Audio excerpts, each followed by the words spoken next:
I'm Woodruff, and in this video I want to show you how I did this painting behind me.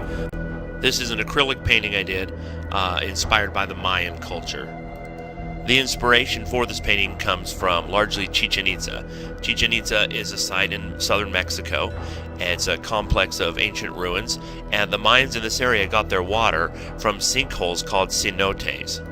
Cenotes were not only a source of water, but a place where the Mayans would conduct sacred ceremonies, rituals, and sacrifices.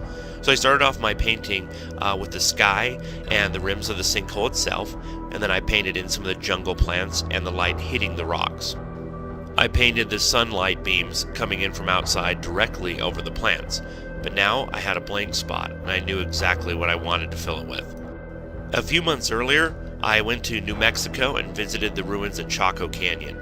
This was the Chacoan Empire traded back and forth with the Aztecs, and as I walked the halls of these ancient ruins, in my mind I imagined a personification of death. Not death in a scary sense, but just death walking these halls. And it was an image my brain made up, but it really stuck with me powerfully. I did several sketches of this rough idea of a Mesoamerican personification of death in the halls of the ruins of Chaco, and then I ended up doing a watercolor version of it. The idea of the skull with almost sort of a crown started to get fleshed out, and I liked the idea and the image so much that I did a nicer acrylic version of it. Now again, this image of death stuck with me, but then I decided for this Mayan painting I had been working on, I wanted to do a different version of this. Where this painting was supposed to be death itself, for the Mayan painting I envisioned a human, maybe a priest or a holy man, depicting death in costume and sacred garb. I painted him into the back of the cave, added the fire, added the light from the fire, and then the shadows in the background. Now, if I could do this painting all over again, I would have painted the background first and painted this priest over the top of the background. But I do like how it was coming along.